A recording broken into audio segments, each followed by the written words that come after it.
The story begins on a quiet suburban street, the kind of neighborhood where lawns are manicured to perfection, driveways are freshly sealed, and every house looks nearly identical under the weight of HOA guidelines. It was the kind of place where appearances mattered more than anything else, the kind of place where silence was seen as peace, and small disturbances could ripple through the community like scandal. In the midst of this carefully controlled neighborhood lived a golden retriever, named Max. He was gentle, calm, and almost unnervingly quiet for a dog his size. While other dogs barked at mail carriers or chased after squirrels, Max preferred to sit under the shade of the oak tree in our backyard, resting his head on his paws, occasionally lifting his eyes to follow the birds overhead. He was, by all measures, the perfect pet. And yet, in neighborhoods like ours, perfection never lasted long. The trouble began when Karen moved in next door. She arrived like a storm, her minivan filled with boxers, her sharp voice carrying over the fence before she'd even finished unloading. Karen was the kind of neighbor who immediately joined the HOA board, not to make friends but to enforce rules. She was the type to measure grass height with a ruler, the type to glare at anyone whose trash cans were visible for more than an hour. At first I thought Max would go unnoticed. He wasn't loud, he wasn't destructive, and he never ventured beyond our yard. But to Karen, even silence could be suspicious. She started with passing comments.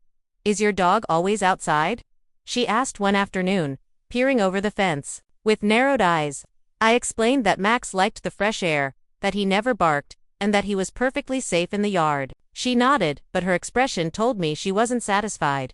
The first complaint came 2 weeks later. The HOA sent me a notice claiming that multiple neighbors had reported a disruptive dog barking at all hours. I was stunned. Max rarely made a sound. If he barked, it was once or twice a week, usually at a stray cat crossing the yard at night. The accusation felt surreal, like someone had mistaken him for another dog. But the HOA doesn't care about explanations, they only care about written complaints. I let it go, thinking it would pass, but Karen wasn't done. A few days later, she knocked on my door with a clipboard in hand. She claimed she was conducting a neighborhood survey about pets, but her questions were nothing more than thinly veiled accusations. Did my dog shed excessively? Did he attract pests? Did I clean up after him properly? Her tone dripped with judgment. And I knew where this was headed. Max continued to live his peaceful life, oblivious to the growing storm. But Karen grew louder. She began shouting over the fence when Max was in the yard. "That dog is a menace," she yelled, even when Max was lying silently in the grass. One afternoon, I caught her filming him with her phone. She stood on her deck, camera pointed down into our yard, narrating about how disturbing his behavior was. The only thing Max did during the recording was yawn. Then late one evening, the knock came at the door. Flashing lights lit up my street. 2 police officers stood on my porch, explaining that they had received a complaint about an aggressive, constantly barking dog. I looked down at Max, who was fast asleep on the rug inside. The officers themselves seemed confused when they saw him, his tail thumping lazily against the floor as he wagged at strangers. They left after realizing there was no issue, but the seed had been planted. Someone had escalated the matter beyond the HOA. That someone, of course, was Karen. The next morning, I found a note taped to my front door in bold, angry handwriting. "Control your dog, or I will." From that moment, I knew this wasn't about barking, or about dogs at all. This was about power. Karen wanted control over the neighborhood, and Max had become her excuse. But what she didn't know was that her obsession was about to backfire. She thought she was building a case against us, but in her desperation, she was leaving behind evidence of her own harassment. And little by little, the neighborhood that once tolerated her behavior was starting to turn against her. The first cracks began to show at the next HOA meeting, when Karen tried to rally support against me and Max, but not everyone agreed with her version of events. Some neighbors had never even heard Max bark. Others were starting to notice her constant spying, her endless complaints, and her tendency to blow small issues out of proportion. The tide was shifting. But Karen wasn't the type to back down quietly, and as I would soon find out, she was willing to go much further than anyone expected. If the first HOA complaint and police visit had been the warning shot, then what came next was the full assault. Karen was no longer content with whispered accusations or exaggerated reports. She wanted Max gone, and by extension, she wanted me under her control. The morning after that threatening note appeared on my door, Karen escalated her campaign. It began with noise. Every time Max was outside, Karen would slam her doors, bang pots on her porch railing, or rev up her lawn equipment unnecessarily. She wanted him to bark, to react, to prove her claims of disturbance. But Max, in his unshakable calmness, never rose to the bait. He simply sat there, watching her with lazy eyes, as though he could see through her game. That only made her angrier. Soon after, I noticed new complaints trickling in from the HOA. According to their letters, Max had been spotted off-leash, chasing children, and even destroying landscaping. Each accusation was more absurd than the last. Max had never left our yard, let alone chased anyone. As for the landscaping, I had proof of his innocence. My security cameras recorded every minute of his time outside. He spent most of it napping, but the HOA doesn't ask for proof. They only count signatures, and Karen was canvassing the neighborhood for them. She knocked on doors, spreading rumors about Max being a dangerous animal. She cornered parents at the park, warning them that he was unpredictable and vicious. She used fear as her weapon, painting herself as the brave neighbor willing to stand up for safety. It worked on some. I noticed subtle changes. Neighbors who once waved at me now avoided eye contact. Kids who used to pet Max on walks suddenly crossed the street. Karen's poison was seeping through the cracks of the community, and for the first time, I felt truly isolated. Then came the second police visit. This time, Karen claimed Max had lunged at her while she was innocently walking by our fence. The officers were required to investigate, but again, the story collapsed when they saw Max. He wasn't aggressive, and my security footage showed Karen leaning against the fence, deliberately provoking him. Still, she wasn't reprimanded. Instead, I was warned that continued reports could lead to citations, regardless of evidence. That was when I realized Karen's strategy. She wasn't trying to prove Max was dangerous, she was trying to bury me under so many complaints, so much noise, that eventually someone would act against me just to make the problem go away. But Karen didn't stop with the police or the HOA. She began targeting me directly. One afternoon, I found a bag of dog feces left on my porch. It wasn't Max's. I knew his habits well enough to recognize the difference. Another day, I woke up to discover my trash cans had been tipped over and scattered across the street. While I had no proof it was her, the smug look she gave me later that morning told me everything I needed to know. Her harassment grew bolder with each passing week. She filmed Max constantly, narrating lies into her camera about his supposed aggression. She shouted insults across the fence, loud enough for the whole street to hear. And then, she crossed a line that made it clear this was no longer just neighborhood drama. One evening, I let Max into the yard for his usual stroll under the oak tree. Minutes later, I heard him yelp. Rushing outside, I found a small piece of raw meat on the grass laced with what looked suspiciously like blue-green pellets. Rat poison. My heart dropped. I checked Max frantically, but luckily he hadn't eaten any of it. The security cameras caught only a brief shadow passing by the fence. It wasn't definitive proof, but I knew in my gut who was responsible. That was the moment I realized Karen wasn't just annoying, she was dangerous. She wanted Max gone at any cost, and if that meant harming him, she was willing to take that risk. I reported the incident to the police, but without solid evidence, they could do nothing. They made a note of it. They took the bag of poisoned meat, but their sympathy was lukewarm. To them, it was just another neighbor dispute. To me, it was an attempted attack on my family. And yet, even after that, Karen wasn't finished. Her obsession deepened, consuming her every interaction. She complained about Max's collar being too shiny, about his paw prints in the grass, about the sound of his tags clinking when he moved. Each new letter from the HOA felt like another stone being added to the pile. She was building against me, but while she believed she was tightening the noose, something else was happening behind the scenes. The more she complained, the more absurd her accusations became. And the more absurd they became, the more my neighbors started to question her motives. One neighbor, tired of Karen's rants, confided in me that Karen had tried to convince them to sign a petition to have Max removed from the neighborhood. When they refused, Karen accused them of enabling dangerous animals. Another neighbor admitted they'd seen Karen prowling around my yard late at night, phone in hand, recording Max's every move. The tide that had once turned against me was starting to shift back. Karen's desperation was exposing her true nature, not as a protector of the neighborhood, but as a bully obsessed with control. And though I didn't know it yet, the evidence I needed to end her campaign for good was already collecting quietly. frame by frame, on my security cameras. Because the very tools she used to build her case against me would soon be the very things that destroyed her. By the time the poisoned meat appeared in my yard, I had already begun keeping meticulous records of everything. Every HOA letter, every police report, every strange incident, each one was carefully filed away. My security cameras, once used only to watch for package thieves, now ran 24 hours a day, capturing every angle of my property. Karen thought she was building an ironclad case against me, but in reality, she was giving me all the material I would need to expose her. Still, her harassment wasn't slowing down. If anything, it was escalating. She doubled her efforts, convinced that persistence would win the war. It began with her standing on her deck, phone in hand, waiting for Max to step outside. The second he did, she pressed record, narrating to her imaginary audience about his constant barking or his aggressive pacing. Her voice carried across the yards, shrill and performative. Yet the footage, if she reviewed it honestly, would have betrayed her. Max didn't bark, he didn't growl, he didn't pace. He simply existed calm, golden, and utterly unfazed by her theatrics. The neighbors started to notice too. For every person she convinced with rumors, another began to see through her facade. One evening, as I was mowing the lawn, an older couple from down the street stopped me. They quietly admitted that Karen had shown up at their door with a petition to have Max removed.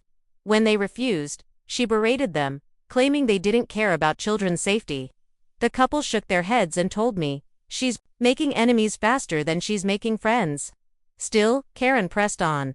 The HOA meeting that month was where things began to unravel for her. She arrived, armed with her usual binder of complaints, photographs, and handwritten notes about Max's supposed behavior.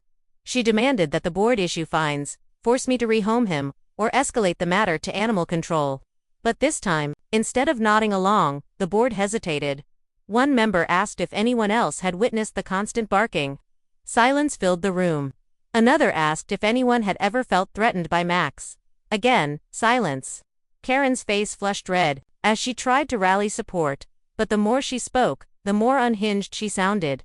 Finally, a neighbor raised their hand and pointed out something Karen hadn't expected. They had security footage of their own.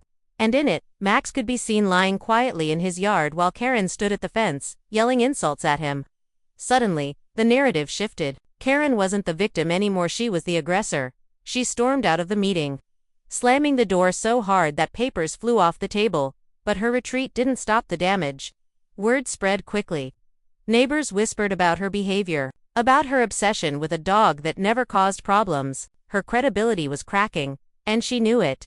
That only made her more reckless. Within a week, Karen had escalated to calling animal control directly. She reported Max as a vicious, unlicensed animal roaming the streets. When officers arrived at my door, they found Max napping by the window, his paperwork neatly organized in a folder I handed over. Vaccinations, up to date. License current, no violations. The officers apologized for the inconvenience, but I could see the weariness in their faces. They had been dragged into this circus too many times already. And then came the night that changed everything. It was just past midnight when my phone buzzed with an alert from my security system. Motion detected near the back fence. I opened the live feed and froze. There, she was, Karen, creeping along the fence line, flashlight in one hand, phone in the other. She crouched down, tossed something into my yard, and quickly scurried away. I rushed outside, heart pounding, and found it. Another piece of raw meat, glistening under the porch light. I snapped photos, bagged it carefully, and saved the security footage. This wasn't suspicion anymore. This was proof. The next day, I took everything to the police. Unlike before, they didn't brush it off. This time, I had undeniable evidence of trespassing and an attempted act of harm. They opened an investigation, promising to follow up. But even as I handed over the evidence, I knew Karen wouldn't stop. She believed she was untouchable, shielded by her role on the HOA board and her ability to spin stories. She had built an identity around being the neighborhood watchdog, and she wasn't about to let it crumble without a fight. And sure enough, just days later, she tried to flip the script. She filed a harassment complaint against me, claiming I was spying on her, filming her without consent, and spreading lies about her to the neighborhood. It was a desperate move, a classic Karen tactic: attack before being attacked. But what she didn't realize was that her every action had been documented. Her midnight trespassing, Her poison attempts, her endless false reports, they weren't just stories anymore. They were evidence. And the more she fought, the deeper she buried herself. Neighbors who once stayed silent were now speaking up. Stories poured out about Karen's past behavior, how she had bullied another family into repainting their house, how she had reported children for loitering while they rode bikes, how she had tried to find someone for planting roses that weren't on the HOA-approved list. Her pattern of harassment was clear, and for the first time, people were no longer afraid to say it aloud. Karen wanted control, but control was slipping through her fingers, replaced by ridicule and suspicion. And as the investigation into her actions deepened, she would soon discover that the consequences of her obsession were far greater than she ever imagined.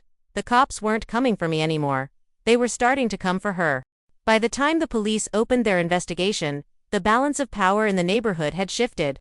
Karen, who once strutted around with the confidence of a self-appointed sheriff, now looked over her shoulder at every gathering, every sidewalk conversation, every whisper among the neighbors she used to command. The shift wasn't sudden. It happened like the slow cracking of ice under too much weight. At first, it was small gestures. Neighbors who once nodded politely at Karen now crossed the street to avoid her. Conversations she tried to join ended abruptly. Parents pulled their children closer when she walked by. What had once been her power, her ability to control people through fear and intimidation, was now slipping into isolation. But Karen didn't handle isolation well. She doubled down, making louder accusations, pushing harder against me and Max. She cornered neighbors, waving papers in their faces, copies of her complaints, screenshots of HOA rules, even scribbled notes about Max's supposed barking schedule. Most people brushed her off. Some told her outright to leave them alone. And every rejection only fueled her rage. The HOA board was the first institution to officially turn. For months, Karen had used it as her weapon, filing complaints and demanding enforcement.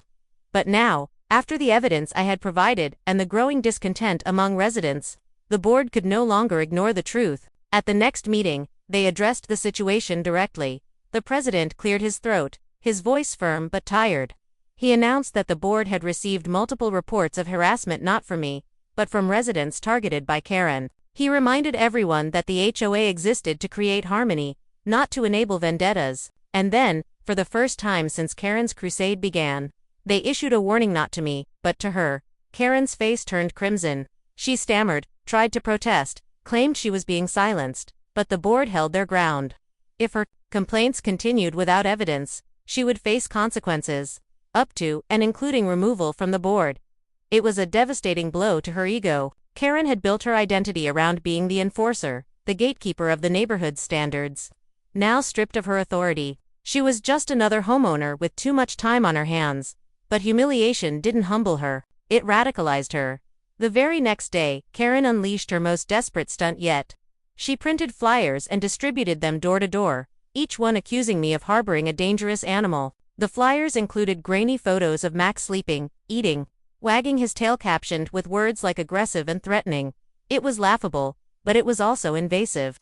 She had turned my dog into a neighborhood spectacle. And that was the moment the community truly turned against her. One by one, neighbors began reaching out to me. Some left notes of support in my mailbox. Others stopped me during walks with Max, reassuring me that they didn't believe Karen's lies. A group of children even asked if they could help walk Max to show everyone how nice he is. Their parents later apologized for Karen's behavior, embarrassed to be part of the same community as her. But the strongest support came from unexpected places. The very neighbors Karen had bullied in the past now saw an opportunity to push back. They came forward with their own stories, providing testimony that painted a clear picture of her pattern of harassment. One family described how she fined them for leaving holiday lights up a week too long. Another recalled how she tried to stop their teenage son from parking his car in their own driveway, claiming it was unsightly. The stories piled up, each one adding weight to the case against her. What had once been my private battle was now a neighborhood reckoning, and the police investigation only added fuel. They interviewed me again, this time with more interest. They requested copies of the footage from my security cameras, particularly the midnight trespassing and the poisoned meat. The officer's expression hardened as he watched Karen toss something over my fence. "That's not just harassment," he said flatly. "That's criminal." For the first time, I felt like the law was on my side. But Karen, blinded by rage and paranoia, refused to see the walls closing in. She continued her campaign, screaming over the fence about lawsuits, about how she was being set up.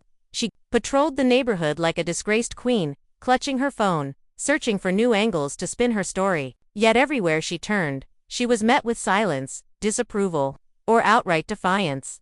The breaking point came one Saturday morning. A group of neighbors organized a community yard sale, an event usually filled with laughter, haggling, and the smell of grilled hot dogs from someone's backyard. Karen, of course, tried to insert herself. She set up a table not with items to sell, but with stacks of flyers and her binder of evidence against Max. Her table sat untouched. People avoided it like a disease. Parents pulled their kids away from her rants. Eventually, one of the organizers politely asked her to leave. When she refused, shouting that the neighborhood was full of liars, the organizer called the police. And when the officers arrived, they didn't look at me this time. They walked straight to Karen. The sight of her arguing with the officers, her arms flailing, her face red with fury, was the moment everything shifted irreversibly. She wasn't the enforcer anymore. She wasn't the victim, she was the problem. As the officers escorted her away from the yard sale, the crowd of neighbors stood in silence, watching. No one spoke. No one defended her. In that silence was a truth Karen could no longer deny. She had lost the neighborhood, but losing her neighbors wasn't the end, because the investigation into her actions was still ongoing, and what the police would uncover next would drag Karen's obsession into the light for everyone to see. The battle over my dog had started as petty harassment, but now, it was about to become a legal reckoning. The fallout from the yard sale incident rippled through the neighborhood like a shockwave. For years, Karen had been the loudest voice in the room, the one people obeyed because it was easier than resisting. But that morning, when she was escorted away by police in front of the entire community, her power evaporated, and yet, the real consequences were only just beginning.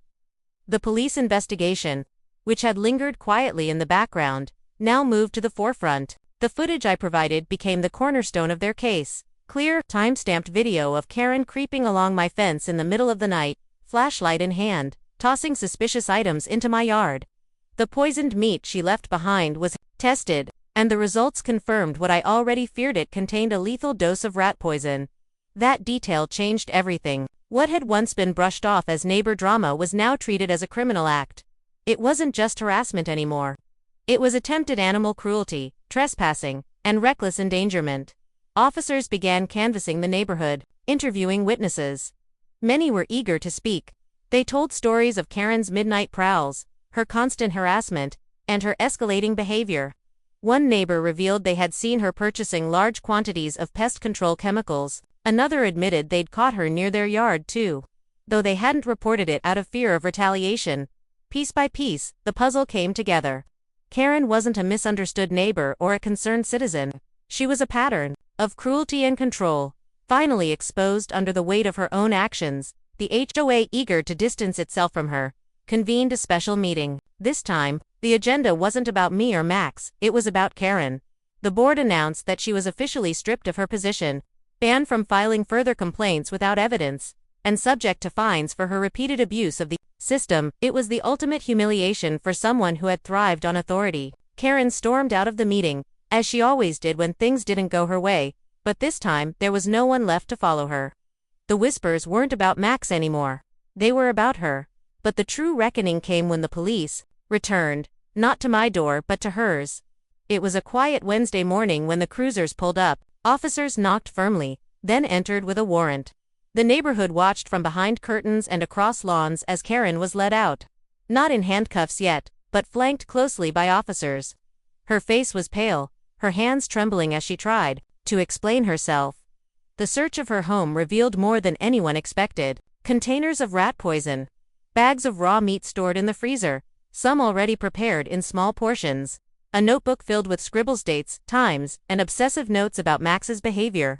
She had documented everything, but instead of proving her claims, it exposed her obsession. The evidence was overwhelming. The police didn't take her away that day, but they made it clear charges were being filed. The word spread quickly: animal cruelty, trespassing, harassment. She would be facing court, not another HOA meeting. For the first time in months, I felt the weight lifting from my shoulders.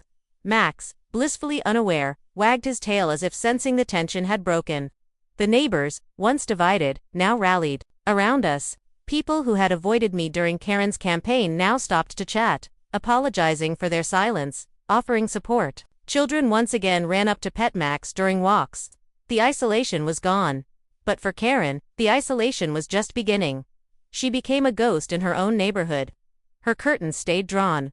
Her car rarely moved, and when she did appear, she was met with glares instead of greetings.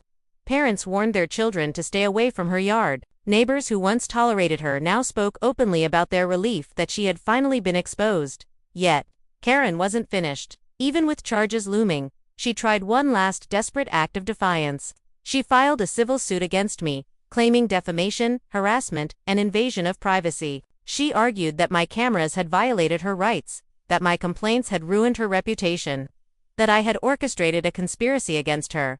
But the evidence was too strong. My cameras hadn't lied. The poisoned meat hadn't lied. The witnesses hadn't lied. Her lawsuit collapsed almost immediately, dismissed by a judge who called it baseless and retaliatory. And with that dismissal came the final crack in Karen's world. She had no authority, no allies, no legal ground to stand on.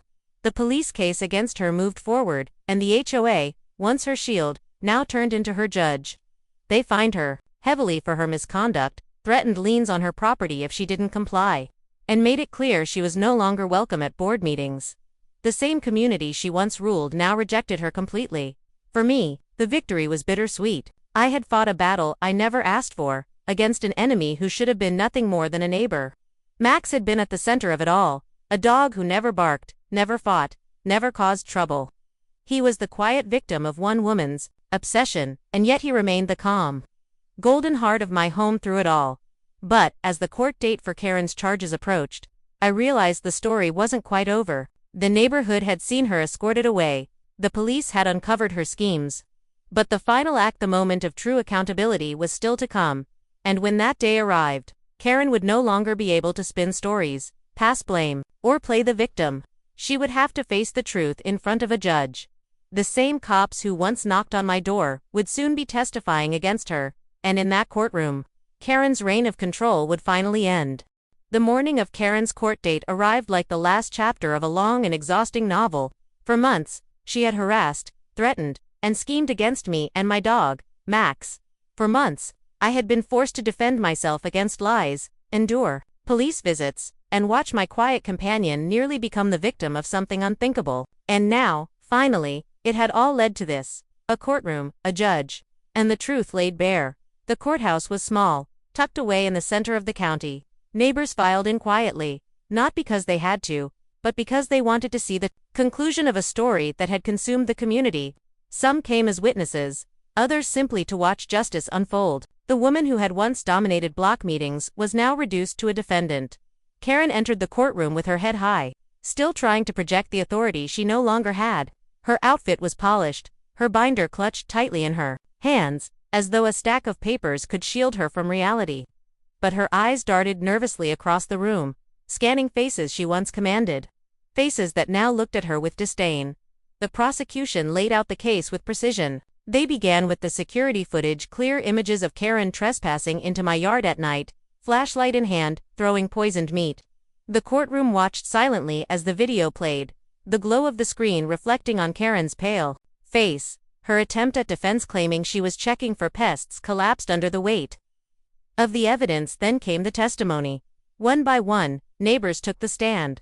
They described her harassment, her flyers, her endless attempts to spread fear. They spoke of her pounding on doors, her intimidation tactics, her obsession with control. Each testimony chipped away at the image she tried to present of herself as the victim.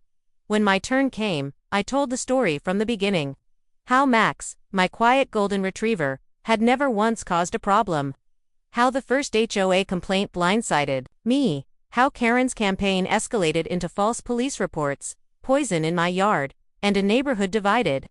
I spoke not with anger, but with exhaustion, the exhaustion of someone who had been forced to fight for peace in his own home. Defense tried desperately to spin the narrative. They argued that Karen was misunderstood, that she was only trying to protect the neighborhood, that her actions were exaggerated by vindictive neighbors. but their arguments crumbled under the sheer volume of evidence. The judge, unimpressed by the theatrics, asked pointed questions. Why did she purchase so much rat poison? Why did she enter my yard at night? Why had so many people, independently of one another, described her behavior as harassment? Karen stammered. She contradicted herself. She lashed out at witnesses, her composure unraveling with each passing hour. By the end, her binder sat unopened on the table. Useless against the mountain of truth stacked against her. The verdict came, swiftly. Guilty of trespassing. Guilty of harassment. Guilty of attempted animal cruelty. The judge's words were final and heavy, echoing through the silent courtroom. Karen was sentenced to community service, fined heavily and placed under a restraining order that forbade her from contacting me or stepping foot on my property again. The punishment wasn't prison, but it was enough to dismantle the last pieces of her imagined power. She left the courtroom, not as an enforcer, not as the self-proclaimed guardian of the neighborhood, but as a disgraced resident carrying the weight of her own choices. Outside the courthouse, the neighborhood stood united.